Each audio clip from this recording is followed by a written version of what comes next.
Hey guys, welcome into this latest edition of Grand Slam Sports. I'm Samuel Gailey. Alongside me are Jay Saj, Charles Foster. We're going to kick it right off with some NFL.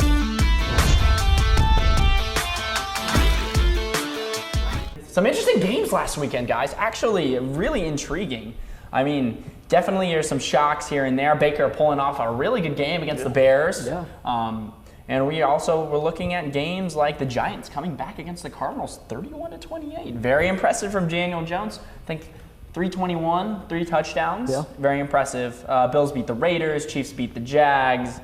And Jace is very happy. The Colts beat the Texans. Woo. So, if you heard last week, we took the plus 100 odds on the Colts winning. So, if we won you money. Those were free. Yeah, It was a free game. Exactly, right. And then the Ravens beat the Bengals because Joe Burrow has not woken up from his sleep yet. Yeah. But anyways, we're going to go into some of our favorite games or some games that caught our eye the most. Definitely, I'll kick us off just because they're going to make fun of me anyways for it. But I went to the Dolphins-Patriots game. Dolphins won 24-17. Patriots had a lot of opportunities to score points, and we didn't. And I was sitting in the 300 section looking out at the game, and Christian Gonzalez gets a pick. We get a blocked field goal, and we cannot turn anything into points. We let Raheem Mostert, 18 carries, 121 yards and 2 touchdowns. I mean, the fact is you were in that game like you were week 1 against the Eagles, so both times you had a chance to tie or even win the game on that last drive of the game. You just couldn't put anything together. Against some top teams, too. Yeah, I mean, 2 of the best teams in the NFL, so granted, looking towards the rest of the season, you still have a really good chance. If you can compete with these top teams to begin with, that gives you a good outlook for the rest of the season. The one thing that I did really like about this game for me, at least as a Patriots fan, is that we did limit Tyreek Hill. Tyreek Hill had, 50 yards, I think. 50 yards catching and a touchdown. Yeah. I'm totally okay with that. Yeah. I think we need to look at where we are defensively and figure out where we need to go. You guys have a building stone. I feel like the Patriots, they have a really good defense. They always will. The issue is their offense. It's just they don't have a lot of receiving threats, and I feel like they are struggling with that. And I think that when they get that offense going and humming, I think that the Patriots actually have a chance to be a very good team. And speaking of building stones, they have Christian Gonzalez, arguably now one of the best corners in the NFL so far the first 2 games of the season. Oh yeah, I wouldn't say. He's been really good. I wouldn't say one of the best. He's been one of the best so far. The rookie corners. He is the best rookie corner in my opinion so far, and I mean, you see his stats so far. He picked off obviously Tua in that game, and he's been really good first 2 weeks of the Patriots. The last thing I have on this game is for the first quarter. Matthew Judon was not on the field for first and second down. I have no explanation. Is he hurt? Is he injured? Is he limiting his snaps? He was not on the field for first and second down. And that's how they move the ball. And then occasional third down, they trot out. Guess what happens? Second half, he's on, more pressure. We get the interception. We get a blocked field goal. We have the momentum in the second half. Not enough. While we're on the game, I actually want to ask you the question, because we are looking into next week, a very big game for the Patriots between, of course, my Jets and your Patriots. What do you think happens that game? I want to hear Zach Wilson's going to be Zach Wilson. We're going to talk about this later. Let's keep it in this pass. we have some stuff to talk about. It's all right. Jace, your game of the weekend, what are you looking at? Let's go with my boys, the Colts. 31-20 in Houston, getting the win. Like you said, free, easy. They're plus 100. I don't even know why they weren't favored to begin with. Texans just really aren't that good, especially on defense. They have one of the worst defenses, not the worst defense in the NFL. And it was proven when Gardner Minshew torched them second half. Yeah, I feel like that game was it was a gimme. It was a gimme game. And seeing Richardson go down has got to be really hard for the Colts' morale. But, having one of the better backup quarterbacks in the league, I think will really help them. Gardner Minshew's consistent. We've seen that he can win games whenever he was in a pretty mediocre Jacksonville offense. I think that now it is a good sign that you guys do have that quarterback, because I said it earlier, I think that Richardson needs to learn how to protect himself, especially from those concussions, and week 2, and it's already come back to bite him. One person that really excited me, or at least I thought it was nice. The fill-in for Jonathan Taylor, Zach Moss, finally healthy. What do you have? A broken arm? Came back in 5 weeks. Excellent timeline. I mean, we're happy that he's back and he's healthy. Yeah. But 18 carries, 88 yards, and a tutty. I think that's pretty impressive from the Colts run game. maybe it's a message to Jonathan Taylor. Hey, like, we can get it done without you. Yeah, I mean, the offensive line blocked really well. They've been one of the better units so far in the season, which really has been a genuine surprise after how bad they were last year. The offensive line just couldn't block for Jonathan Taylor and ended up him getting hurt. But then Zach Moss also, he's a strong back. He can push his way 4 or 5 extra yards each play, and he really impressed me last week. He's a power back for sure. My fantasy player from this game that I went immediately to waivers to find because I drafted him and I got rid of him, Nico Collins. Yeah. If you do not have this guy in your fantasy and he's sitting there in waivers, you need to take him. What is this? 7 receptions, 146 yards, and a touchdown? Are you kidding me? I think it's like 27 fantasy points. Yeah. Him alone? That's more production than Jamar Chase for 2 weeks. Yeah. So, I mean, Stroud threw the ball really well in this game, too. He had a really good game, almost 400 yards, no interceptions, 2 touchdowns. I mean, granted, a lot of it was when they were down and the culture playing soft coverage off the receivers, so it was kind of free 10, 15 yards here and there. But still, really good game from Stroud. And like you said, Collins, he's Stroud's favorite target. He's the receiver 1 in Houston. So, like you said, get him in fantasy. If he's still available, pick him up right now. For sure. I think that the Texans actually have a really good young core that if they can build around and actually keep them, how many like teams are in that same situation right There's now? a lot throughout of teams the like league. that, yeah. I mean, we're looking at a Packers with Jordan Love. Yeah. We're looking at, I wouldn't say a young, but a Desmond Ridder in Atlanta. Mm-hmm. We're looking at a Bryce Young not New Orleans, pardon me. Carolina. We're looking at still a many teams with young cores. Yeah, exactly. I just think the Texans, they intrigue me the most. I really enjoy They their couldn't get Dameon Pierce going. What do you have? Like Dameon Pierce is 14 another carries, running 100 back. yards? The Colts D-line has been arguably the best D-line so far in football. They stopped ETN week 1. They stopped Pierce week 2. Right. So if they continue to stop that run game, they could cement themselves as one of the best units in the NFL. For sure. Moving on to Charles, your game of the week. My game of the week was Baltimore Ravens versus Cincinnati Bengals. This one upset me a little bit because Me and you both. the Ravens. First off, the Ravens look great. I will say that right now. Lamar has looked good running and passing. The receiving core That's a shock. has I did been- not expect Lamar to come out throwing like He's been raising his passing game over the last few years. I mean, last year he did a really well passing game, but he keeps improving it every single year, Lamar Jackson. He's not just a runner now. He can pass the ball, too. The run game has been great for the Ravens, which it normally is. Gus Edwards, Justice Hill. You go to receiving. Aguilar had a good game with 5 receptions, 63 yards. Zay Flowers is kind of looking like he actually might be wide receiver 1 there. Zay definitely. Flowers, yeah. If we're talking about like a sheer talent wide receiver 1, you got Odell Beckham, but he's on his way out. He's been moving around. He's been trying to find opportunities and stuff, and he just hasn't gotten comfortable yet in this Ravens system. I did like that they were trying to find Odell a little bit more compared to week 1. I think it showed that they wanted Odell Beckham to actually get the ball, and he did have 3 receptions, almost 10 yards per catch. Mark Andrews was back, and he was playing very solid. So I think it's very good for this team that they're getting their weapons back, and unfortunately they lost their running back 1. But having Gus Edwards and Justice Hill, I think that this team is still very deadly. The Bengals, Joe Burrow, he's been so out of rhythm. Week 1 only threw for 82 yards. Week 2 was in that range for most of the game. Fourth quarter found himself. Nightmare. But I mean, Jamar Chase as well, T. Higgins, Joe Mixon, they're all fantasy players. It's not even like it's a bad situation for the Bengals to be in right now. Yeah, you're 0-2. I mean, they're just trying to find the right. Like the one thing that I'm really upset on is that Jamar Chase is not finding the football. Yeah. It's not a situation where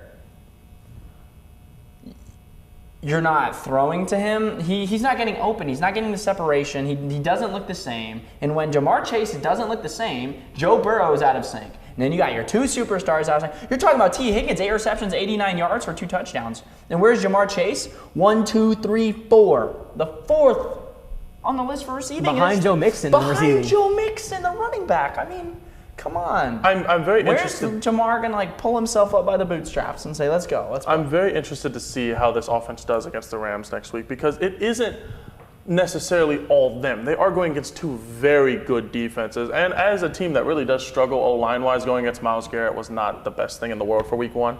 And then we already know that the Ravens defense can hound you at times if they're feeling well. So I think that the Rams versus Bengals game will be a really big tell on how this team is actually going to be. But they just need to find the offensive options. They have to find Chase. That Mixon needs to get more separation. I feel like he's just not making the right cuts. It feels like whenever Mixon gets the ball, he just is lost. He doesn't know where to go, and it could partially be O-line, and it could also be. I think there's always, when we talk about running backs in general, there's always like a differentiation between the lines, the O-line and the holes they create, or is it just the running back in the vision? Yeah. It really just comes down to they lost Perrine too. Mm-hmm. They're a good third down back of the sort of the more power back. You give it to him and he'll power through it for 3 yards.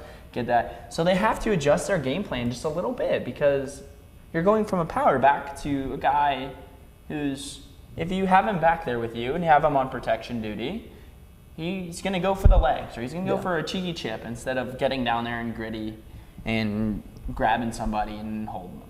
So I think for Burrow, he just needs to find his footing, especially talking with his O-line to figure out what the heck's going on. I mean, like you were talking about, like the pressure on Joe Burrow, it's not just from the media, but also from the D-line. Mm-hmm. I mean, it's. I mean, looking at last year, the Bengals began last year 0-2, and look where they ended up. The AFC title game, second year in a row, they ended up there. So their season is not done by any means. Yes, they're 0-2, but they have the team to make it even the Super Bowl if they get it together. Yeah.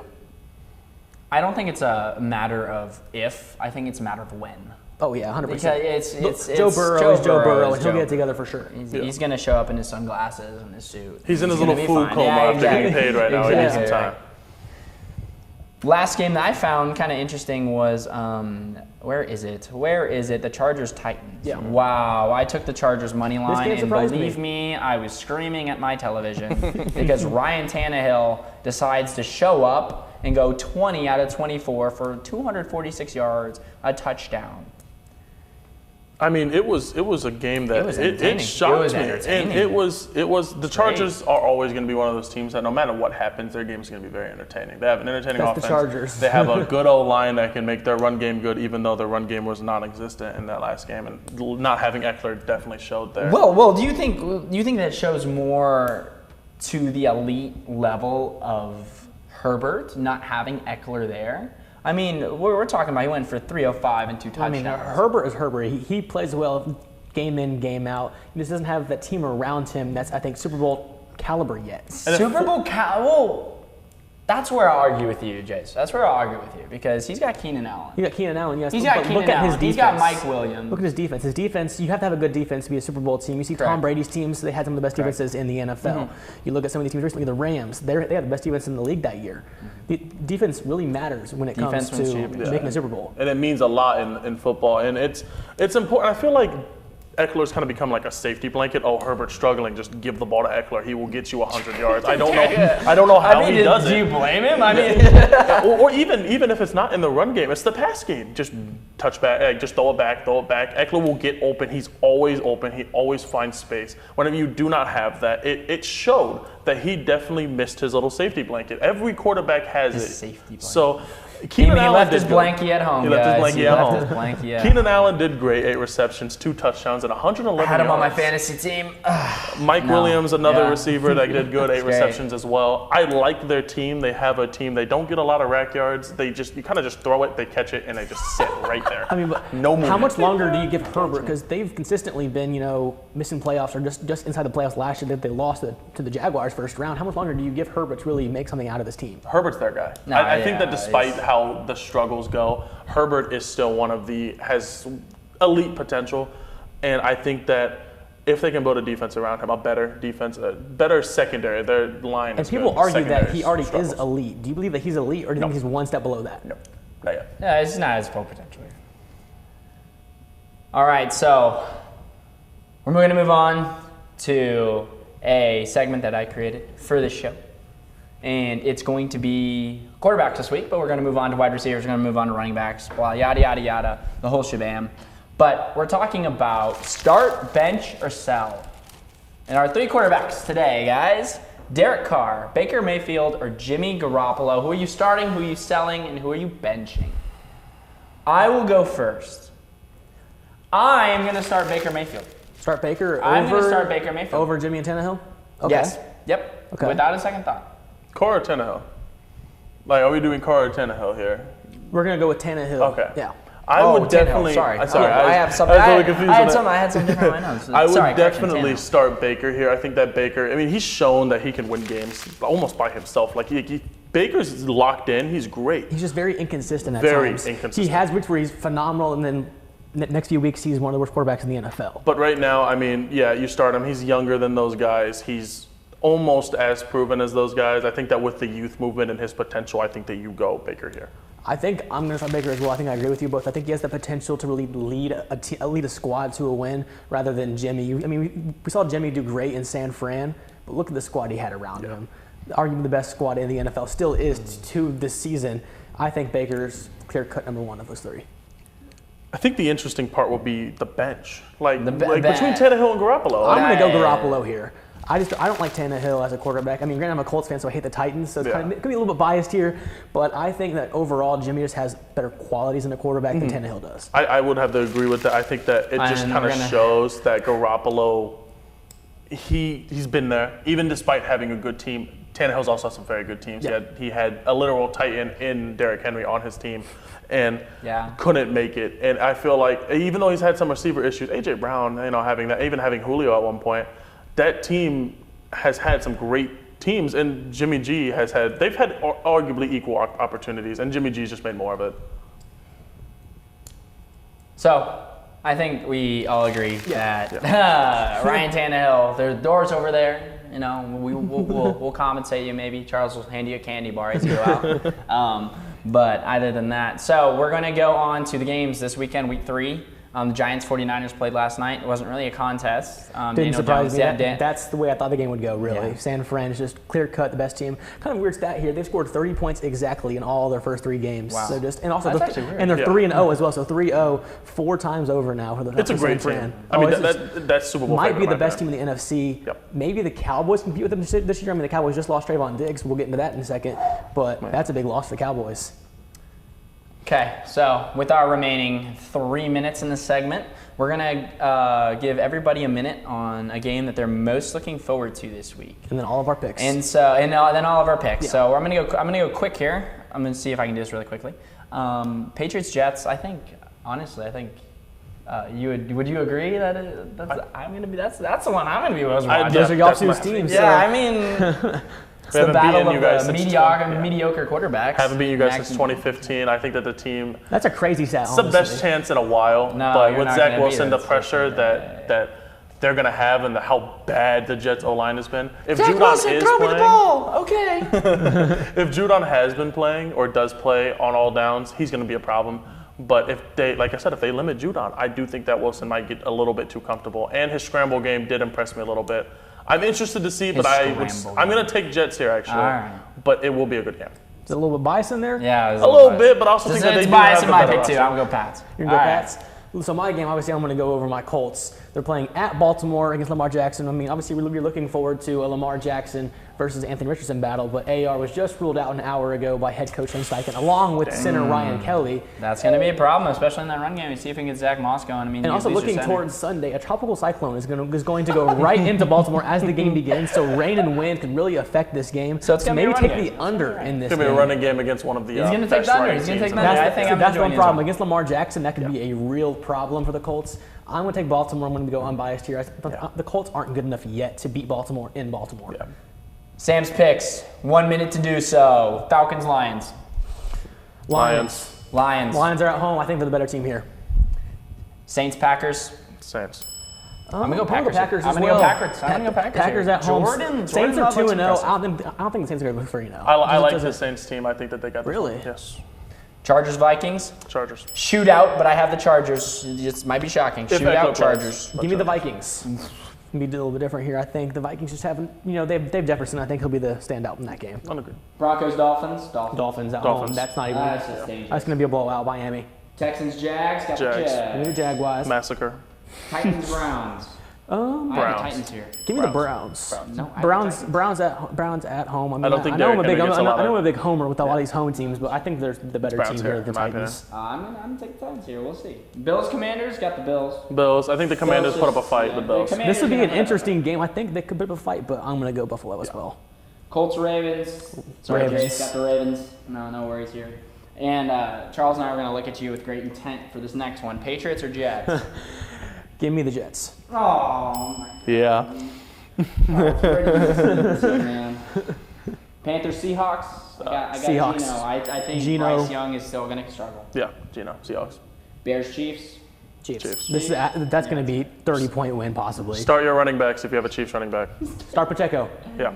Cowboys Cards. I got the Cowboys here, even with the loss of Trayvon Diggs. That's huge for the defense. That's huge. They're They still gonna have, massacre They're the still Cards, a yeah. really good squad. They're Joshua gonna- Dobbs. I feel so bad for you. I know. Steelers Raiders. I got Kenny Pickett. This is an Raiders. interesting game. Kenny Pickett. I'm Raiders. going to go Jimmy G and the Raiders. Thank you. Last time you guys just gave me so much stuff. Raiders.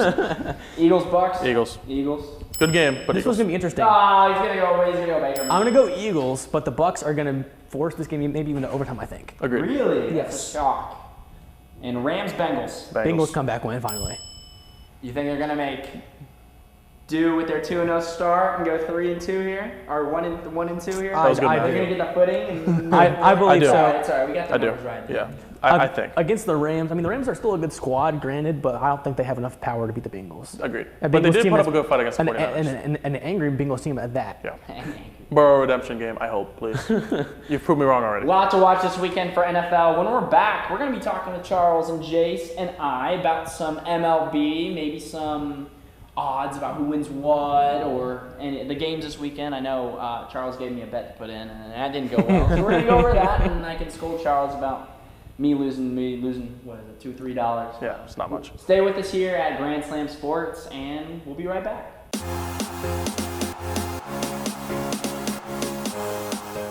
Welcome back to Grand Slam Sports. We are going to be back with a little bit of MLB. We're going to talk about some of the playoffs this year. We're going to talk about Shohei and some award races right here. So first off, I want to kind of get into it a little bit with the wild card race. We've talked about it for the past 2 weeks. I think Yeah. it's important for us to look at it again because it is close as ever with only a few weeks left in the season. Yeah, because it's almost October, it's almost playoff time, and there's an AL and NL tie for the last wild card spot.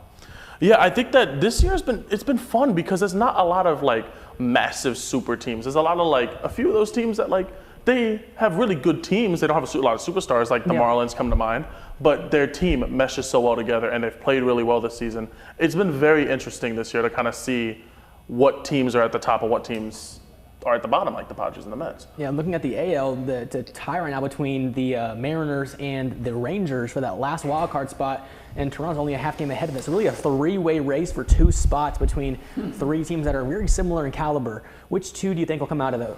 I'm taking Texas for sure, if they can stay Texas for healthy. sure, really. They've been struggling with health lately, but They're an still older squad too, so they're they still know. a great team. Like on paper, this team is phenomenal. Yeah. And then I was originally going to take Toronto before, but Seattle, if they can stay as hot So as you think they that have Toronto, the team that's ahead of them both right now, is going to drop out of the playoff picture and miss playoffs in the end? been. Yeah, for sure. I'm think going Toronto and Seattle personally. I think an older Rangers squad's going to, I mean, they've been wearing down. They started off the year super hot, but they've been wearing down recently. I think they're going to miss the playoffs in the end. I think it's always important when we look at baseball. We got to look at the depth of the bullpen as well. I mean, like to Jace's point, I mean, Texas with an older group. And a few injuries here and with there the to pitchers as well. I mean, you're talking 1 or 2 people pick up a knock here, a pitcher takes a knock, something happens. It's going to be really hard to sort of make up for that ground. For sure. I think that Texas has just the pure, and they went out this trade deadline and picked up Jordan Montgomery. They picked up Scherzer, who's now out. But they made the decisions that were important. That I think that their pitching staff is good enough. Especially the biggest thing with Toronto for me is run support. For a team that has Bo Bichette, Vlad, George Springer, I thought this team would be phenomenal hitting-wise, but it's actually been their pitching that has been winning their games. If they're going to make the playoffs, they have to score. If they do not score and they let Gausman go up there and put up arguable Cy Young winning games, and they still lose, I don't know what this team does. And if they do make the playoffs, they're getting swept. Yeah, and one team's already clinched. I mean, 2 have already clinched in the AL so far. Baltimore and Tampa, both from the AL East, both have 94, 95 wins. So that, those two have already clinched playoff spots. One of those is going to be a wild card team, though, which is kind of unfortunate because they're both better than the AL West and Central leaders, Houston and Minnesota. Baltimore has definitely surprised me this year. I would say that Tampa Bay I knew was going to be good. Not this good, but I knew they were going to be a top team. But Baltimore, they just are the definition of a great draft, great farm system. They've had the best farm system for almost 8 years in a row now. And it's showing. And they still have one of the best farm systems despite having one of the best teams. Adley's been great. Gunnar Henderson is arguably a Rookie of the Year. And do you believe that Baltimore will win the AL East? I mean, they're in a close way with the Rays right now, only a game and a half ahead of them. I would say I have Rays coming out on top. I think that they're a little bit hotter right now. I think that their team is just slightly better and more made for a playoff run or a deeper season run. But I'm interested. I think that no matter what team makes it, they're both going to go far. And I actually think they might end up playing each other at some point, and that'll be fun. I think that one of the biggest focuses, though, has to be Minnesota. They feel like the odd one out here because they are the worst team in this playoff picture because the division is so awful. But they've done better recently. They were sitting around the 500 mark for a while leading the division. 81-72 is now more respectable in terms of a playoff record. Just a little bit. Just a slight numerical change.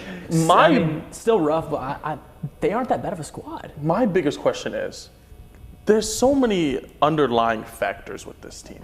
At one point, they had one of my Cy Young favorites in Sonny Gray. Joe Ryan is still Joe Ryan. And Pablo Lopez has arguably been a Cy Young candidate as well. He's kind of at the bottom of that list, but he's still up there. The pitching has not been the problem. It's the fact that Buxton cannot stay healthy. Correa's been struggling hitting despite getting paid like $300 million this offseason. He did last year, too. It's a team that the talent is there, but against the AL and these other temes, I don't know how they beat any of these teams in a series.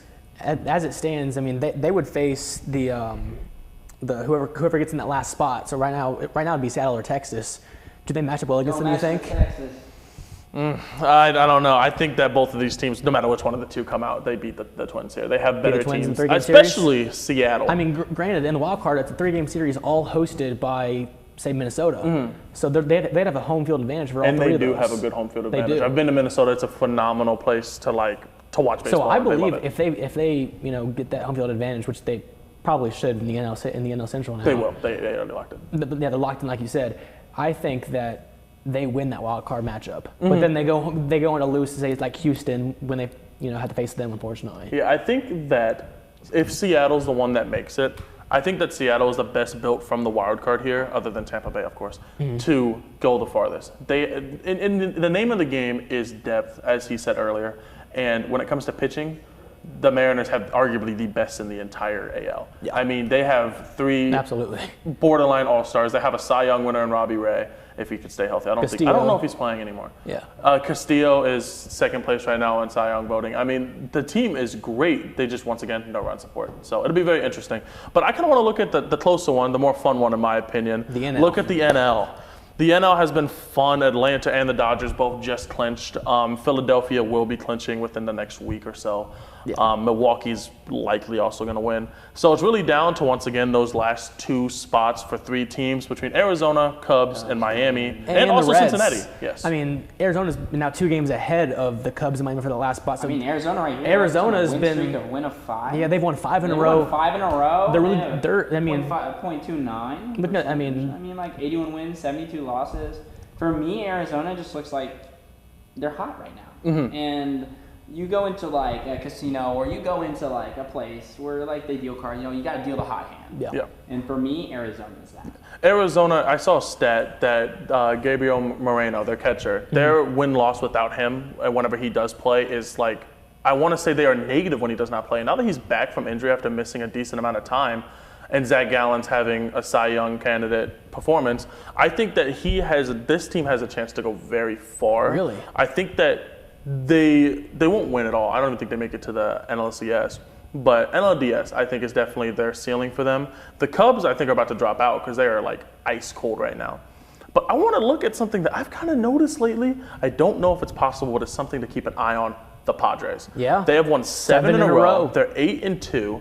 The team is, I've always said it, they're built to make the playoffs. Unfortunately, they're one of the best built squads in the MLB. 7? Yeah. Talk about a hot team. Yeah. I mean, like Arizona's got a win streak of 5. You got the Padres win streak of 7. I mean, they're 4 games behind. How realistic, as a baseball guy, Charles, how realistic is it for a San Diego team that's sitting 2 spots, or even contention on one of these spots. How realistic is it for them just to keep moving up and we're trying to see if they can weasel their way into a wild card spot? The issue is they're in that spot now where they're not fully reliant on them. Even if they're winning games, Arizona and Miami still have to lose. And Miami has been great. Arizona has been great. In order for them to make that spot, they have to rely on other teams to lose, which is a hard thing to do. The Padres shouldn't be this bad. You look at the run difference; they have one of the best run differences in the NL. And if you look at their expected wins and losses, 85-68 was their expected record, but they're 75 and 78. They cannot win close games. That's been their thing. The thing is, their pitching is also so top heavy. You have Darvish, Musgrove when healthy, and Snell, and then it plummets. And it's like, because the payroll's all those top players, and they have no depth behind that. And whenever it comes to a team that wants to make the playoffs, that hurts a lot. And it shows that they are, Blake Snell arguably is my Cy Young pick. But then you have Darvish, who when healthy is very good, hopefully a future Hall of Famer. And Joe Musgrove, who's another one of those guys, but they have to stay healthy. They're older, and whenever their back line is also older, there's not a lot of youth pitching in there.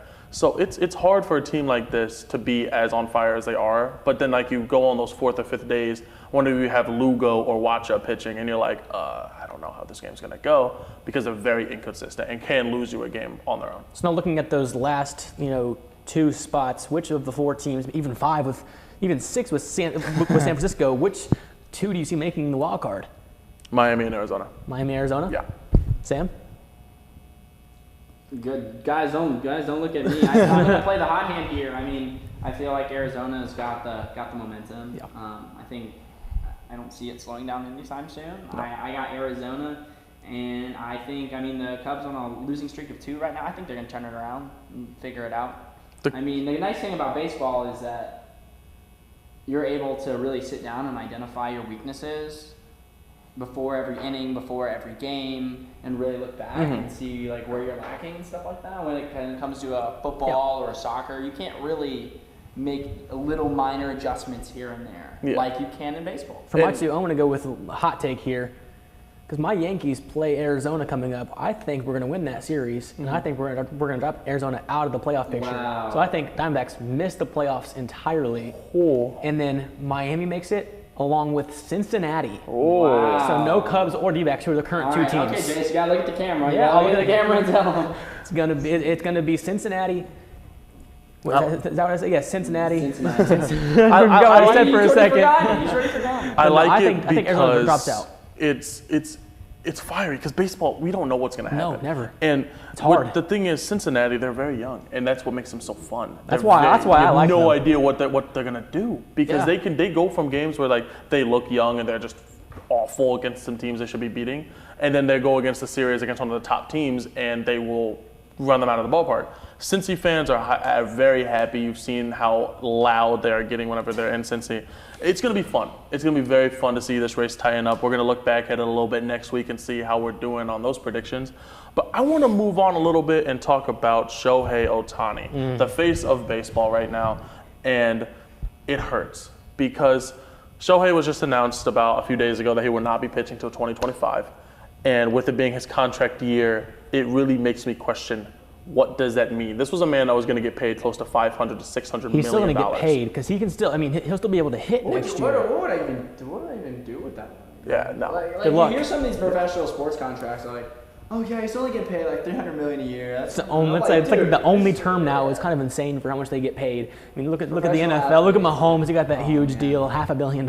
It's just insane. Where between you two, and obviously I'm just the instigator with this question, but where do you see Shohei being next year?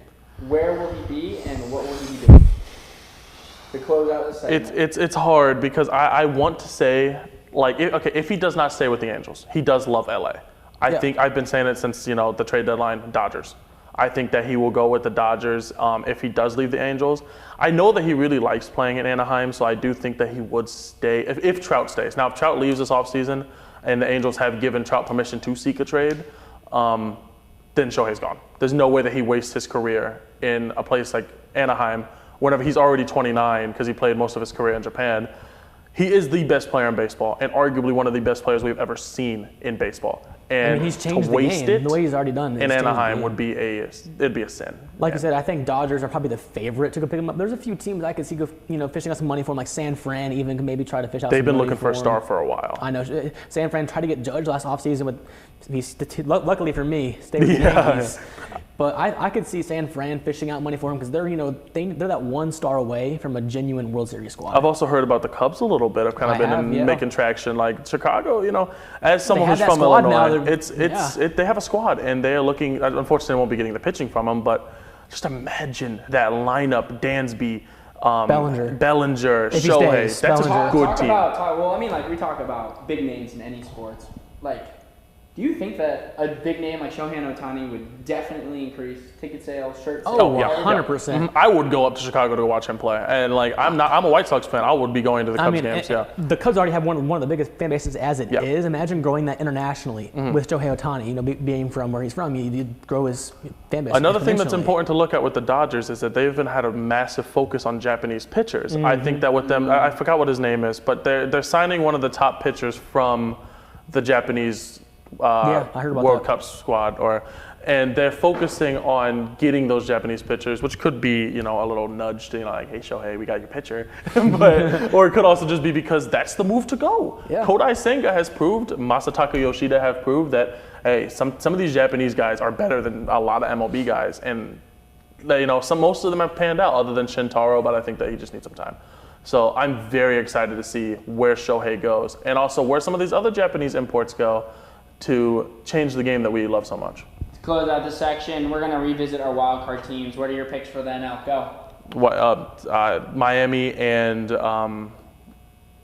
Arizona. Arizona. Thank you. Sorry. No, you're fine. You're freezing. I caught him out. I caught him on the back foot. NL. Cincinnati, Miami.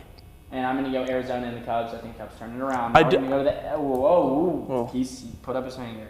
I did want to say one thing real quick because I think that this is very important coming into this time as well. I want to look at NL and AL MVP. I think that is something that we need to focus on. NL MVP. This right here is the tightest race of. Honestly, the NL in general. Everything in the NL has been so close. NL MVP. Who do you have? Acuna. To me, it's far and away Acuna. I think that it's not as far and away as people seem. Acuna's getting all the headlines. He's almost 40 and 70 right now. 40 home runs, certainly 60-something steals, almost 70. No player's ever done that. Name will be history. Ronald Acuna is getting the headlines because he's breaking records. Betts has been silently better statistically than Acuna has, and I think that that's something that needs to be focused on. I think that Betts, and they're both on winning teams. Betts has hit more home runs, RBIs. He has a higher WAR, F-WAR, WRC+. Everything that matters when it comes to MVP voting, he has, other than batting average and steals. And I think that is something that is very important to kind of look at because I think that this race is way tighter than people make it seem. I do think that it's Acuna, but Betts will put up a fight. Yeah. Going on to the AL, this one's a little bit far and away. Shohei Ohtani. Yeah. It's not even. Even with him being out recently, and for the stats he put up minus 20,000 on the odds. I believe you put $200 in, folks. You get like a cent. Looking in. You're content with a cent. Go ahead. Another not so close race. AL Cy Young between Garrett Cole, Luis Castillo, and Kevin Gausman. Who do you have? Garrett Cole. You know who I'm going with. Garrett Cole, higher WAR, almost higher strikeouts. Castillo's been good, but his win-loss and his ERA is just not as good as Garrett Cole, so it's going to be hard for him. Yeah. Looking on to NL, the one that's actually pretty close. Zach Gallen, Blake Snell, Justin Steele are their top three. Zach Gallen has the betting odds to win it, which kind of confuses me a little bit. I like Blake Snell. I like Justin Steele too from the Cubs. He has one of the best records in all of baseball, 14-3. On the Cubs. On the Cubs too, which is something as bad as they were to begin the season. Yeah. I like Steele. I also like Gallen. I'm not sure about Blake Snell. I know you have a little bit more in favor of Blake Snell. I mean, Blake Snell, highest ERA in all of baseball. Second highest strikeouts, I want to say, in the NL behind Strider. Yeah. Almost the highest WAR, second highest WAR in this group. I think that even though his record's not that good, I think that that's something you can look past if you look at the run support that he's gotten. If you're a voter, you can kind of be like, well, it's not necessarily his fault. If we're picking the best pitcher in the league, Blake Snell's been the best. So I think that it'll be very, very, very close. But I think that Blake Snell takes it out. Rookie of the year to finish things out. Mm-hmm. Very, very quick rookie of the year for NL. Corbin Carroll. Corbin Carroll. Yeah. Corbin Carroll, by far and away. He's an MVP candidate as a rookie. He's winning it all. And AL, this is the close one. This is the one It isn't really close to me. Is it? No, I think Gunnar Henderson. You have Gunnar It's got to be Henderson? Gunnar. It's got to be Gunnar Henderson to me. I mean, obviously he's the favorite, and we're taking a lot of favorites here, but he's just to me, he's on the Orioles. He's been so good, shortstop, third base. He can do it all for the Orioles. I think that this one's a lot closer. I think it does still go out to Gunnar, but Tristan Cassis, Josh Young, Masataka Yoshida, and Tanner Beebe have all been top guys for their team. I don't know if they win Rookie of the Year, but it does really excite me to see, like, Tanner Beebe has been an ace on a team that had a lot of good pitching. Masataka, Tristan Cassis have all been starters. I think that this will this draft class will revolutionize these teams. And the Cleveland Guardians pitching factory continued again with Tanner Beebe, and I am The Guardians are always just pulling out pitcher to pitcher, aren't they? I don't know how they do it every single year. I'm very excited to see all this stuff. We'll be coming back next week to look at even more into MLB. But for now, we're going to go for a little bit of a break, and then we're going to go and look at some soccer after the first week of UCL. Coming soon. Goals. We have goals here.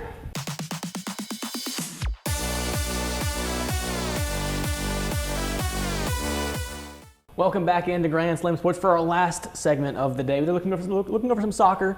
Champions League. The first match day was this week. Let's look at some of the best games of the week. We had Milan-Newcastle. 0-0, no goals in that game, but AC Milan absolutely dominated that game.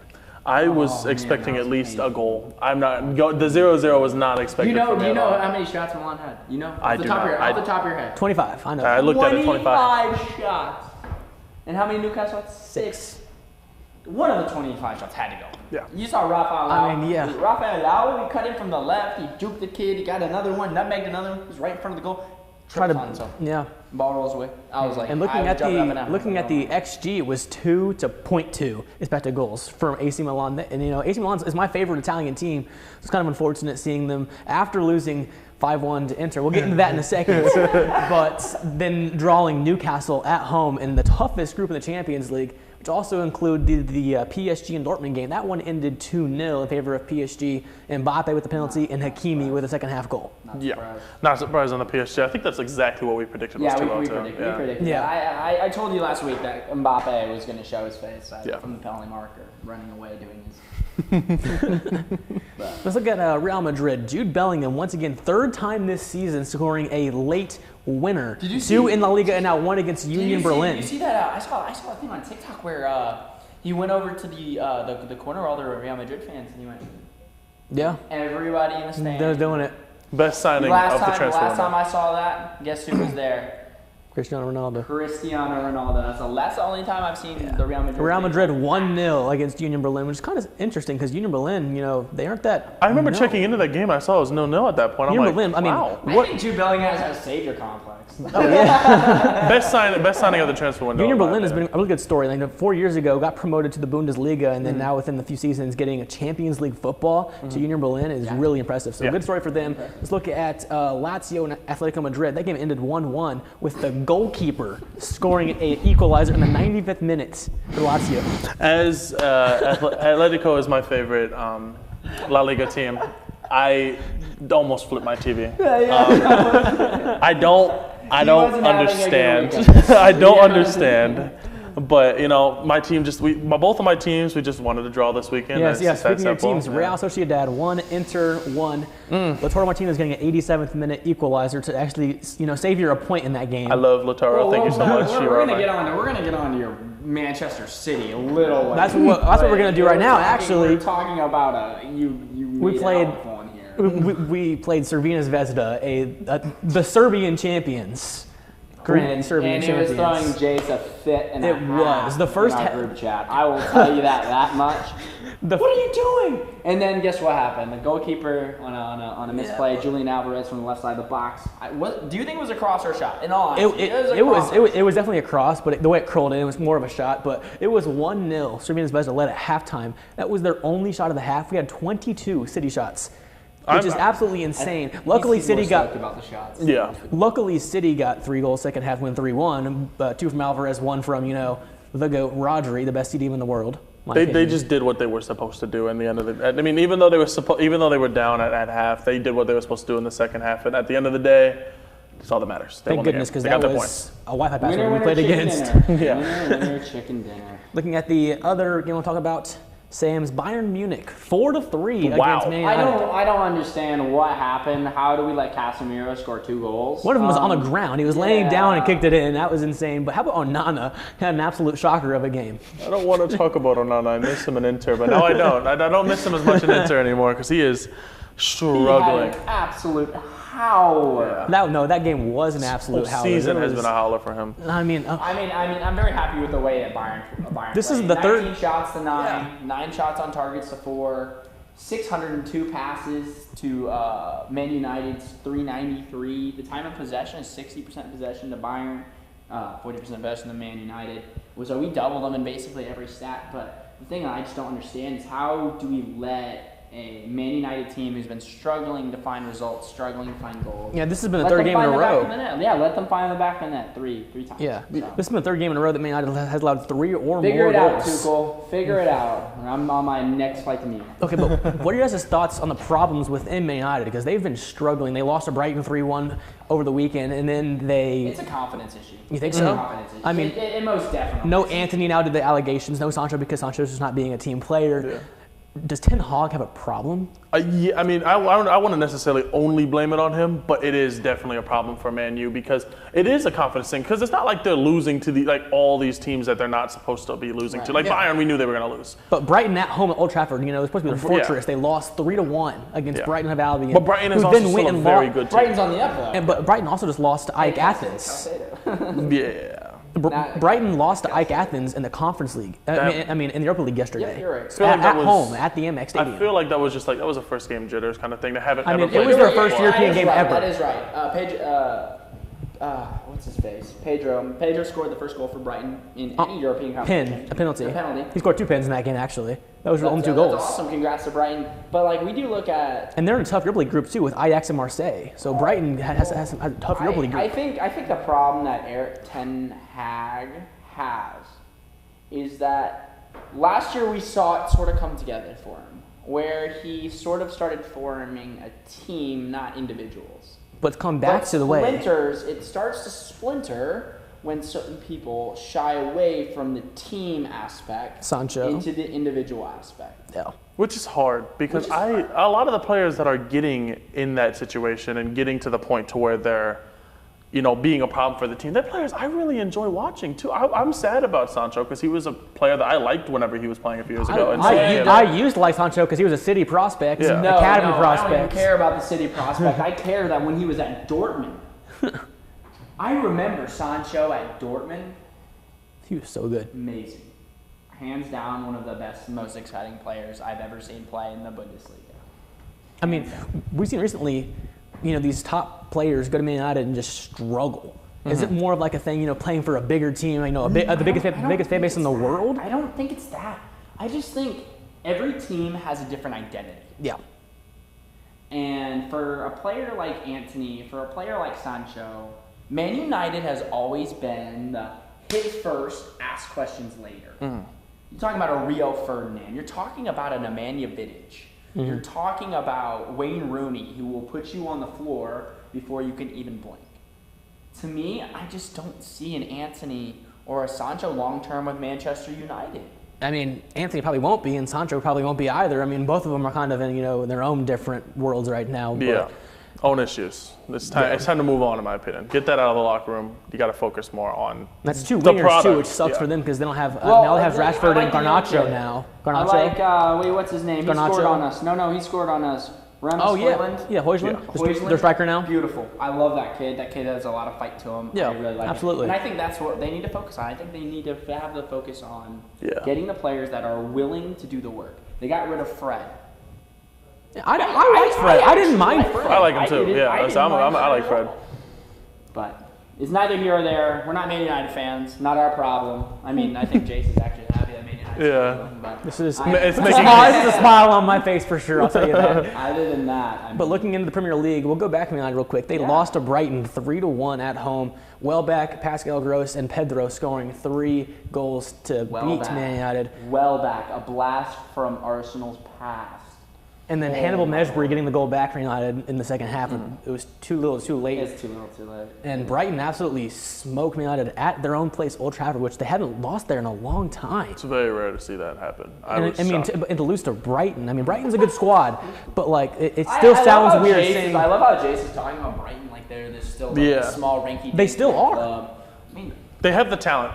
They have the money now too. the money, they have the talent. What? How much they sell Caicedo for? Now they have. A lot. I love Brighton for sure because they have Ansu Fati now, and I love that. I feel like Brighton just sells a player and then like goes to the local supermarket and be like, and it works. You look decent. Okay, come over here. And Can you kick a ball? Kick a ball 5 feet. And it works so well. Like, but pull these most random prospects out of nowhere. We're talking about a farm system that Brighton has figured out. We're talking about how important farm systems are in baseball. And for anything. It's literally the same. For Brighton soccer. is like comparable to like an Maybe more Ajax. so. You're taking a kid who's maybe 15, 16 years old in the middle of Belgium. You're like, hey, you're really good. Let me develop you. And then 2-3 years when he's 19, you sell him for what? Like 20 million, 30 million? You ever see Ajax? crazy. You ever see Ajax? Oh, Brighton has like Ajax, perfected the Ajax way.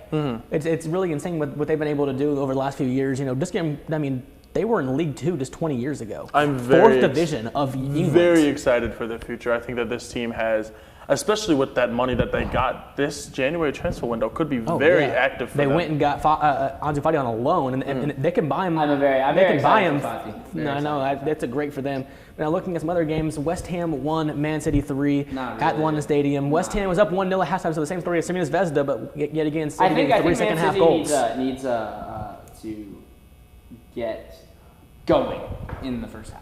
Oh yeah, every single game's been a first half problem. Because if they play against a good team, a top team, and they go down 1-0, 1-0, and then they park the bus. Like it could be a problem. They play like a Real Madrid, where we smoked them 4-0 last year. Ancelotti's not. I mean, you got to revamp midfield. You got Valverde, you got Jude Bellingham. For sure. I mean, you don't have a Benzema, but when they play a team like that, who's not afraid to sub in a third center back and make you work for your goal, that's gonna be a problem. And Haaland's been really iffy to begin the season. I mean, he's so weird. Yeah, I never thought I'd ever say that. Never. I knew eventually he would have his struggles, and so far teams have kind of figured out how to stop him. He's not getting really any touches on the ball. He's not getting any shots. I mean, when he is, he's missing them. Well, it's so difficult in soccer to find the space that you need. Haaland found the space that he needed. He got in a groove. Right now, Haaland's out of his groove. He needs to find it. When he finds it, it's been more of Alvarez recently. Alvarez has been the one on fire. He's scoring all the goals recently. I mean, Alvarez he's a backup striker technically, and he's probably better than every other striker in the Premier League. Yeah, I agree with that. I mean, Man City, insane. they're an amazing team. They win the Premier League this year. And yep, I agree with that. And then looking at battle of two low table squads, I guess you could say. Chelsea and Bournemouth. Chelsea 0-0. I don't know. I'm done talking about Chelsea. Never bring up Chelsea on this list. Unless they win, that's when I want to talk about them. They're 14th in the Premier League right now. 14th. They can go ahead and get demoted. How many? Go ahead, switch to Everton. I like it. Yeah, let's talk about the next one. Moving on. Drawing Bournemouth as Chelsea.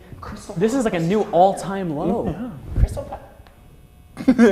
Crystal Palace, ninth for Palace, but like, what's the problem with Chelsea? They're paying billions of dollars for these players. It's a team of individuals. It's still a team of individuals. You just can't. We don't have enough time to talk about that. You can literally bring in anybody you want, but the culture in Chelsea is a me.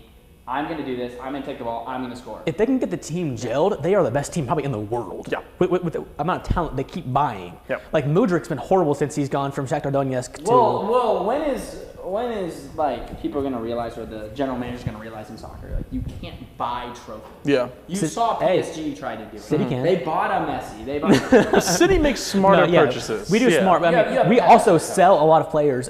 City has one of the highest profits in the Premier League. Because we sell and then buy players. City is as well. Team that is good because of how smart they were with their. They say all these.